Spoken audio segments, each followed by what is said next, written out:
ঈদুল আজহার আগে শেষ কর্মদিবস আজ। শুক্র ও শনিবার সাপ্তাহিক ছুটি হওয়ায় আজই ঢাকা ছাড়ছেন অনেকেই। ফলে রাজধানীর সঙ্গে যুক্ত বিভিন্ন সড়কে যানবাহনের চাপ বেড়েছে।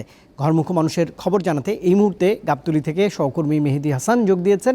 মেহেদি, এই মুহূর্তে গাবতলীর বাস টার্মিনালে যাত্রীদের চাপ আপনি কেমন দেখছেন? মহাসড়কের যানজট বেড়েছে কিনা সে তথ্য রয়েছে কিনা আপনার কাছে একটু জানতে চাই।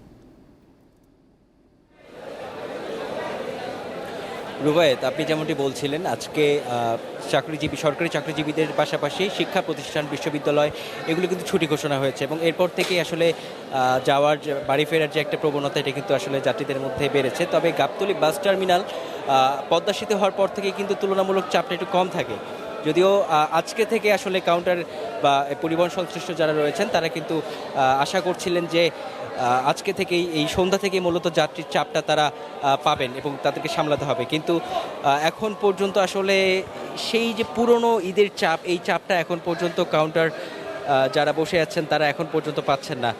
তারা আসলে যাত্রীর অপেক্ষা করছেন এবং আপনি জানেন যে 5টার দিকে মুষলধারে প্রায় ঘণ্টাখানেক বৃষ্টি হয়েছে। এই বৃষ্টিতে আরও যাত্রীদের ভোগান্তি বেড়েছে এবং যাত্রীদের যে আসার প্রবণতা সেটাও অনেকটা কমে গিয়েছে। এবং আপনি রুবাইয়ের যে যানজট নিয়ে যেটি বলছিলেন, আসলে আজকে কিন্তু গাড়ির চাপ বেড়েছে এবং আজকে বৃহস্পতিবার, শুক্র, শনি ছুটি, এই হিসাব করে কিন্তু অনেকেই আসলে ঢাকা ছাড়ছেন এবং গাড়ির যে চাপটা তা কিন্তু আসলে তুলনামূলকভাবে বেড়েছে। আমরা ট্রাফিক পুলিশের সাথে কিছু কথা বলেছিলাম, তারা আসলে জানিয়েছে যে আজকে যে ভোরবেলায় কিন্তু টাঙ্গাইল মহাসড়ক, যে বঙ্গবন্ধু সেতু পর্যন্ত যে মহাসড়ক রয়েছে, সেখানে কিন্তু প্রায় 13 কিলোমিটার পর্যন্ত যানজটের খবর পাওয়া গিয়েছে।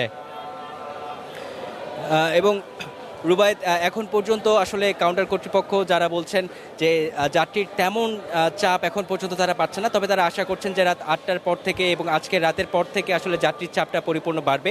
এবং আপনাকে টিকিটের দাম নিয়ে যদি একটু বলি, প্রত্যেকটি কাউন্টারে নির্দিষ্ট করে আসলে সরকারি যে তালিকা তৈরি করে দেওয়া হয়েছে সেই তালিকা লাগানো আছে এবং এই তালিকা অনুযায়ী আসলে টিকিট তারা বিক্রি করছেন এবং অল্প বেশি দামেই আসলে যারা যাত্রী রয়েছেন তারা টিকিট ক্রয় করে বাড়ির উদ্দেশ্যে রওনা দিচ্ছেন। রুবায়েত, ধন্যবাদ। গাবতলী থেকে এই সহকর্মী আমার সঙ্গে যোগ দিয়েছিলেন।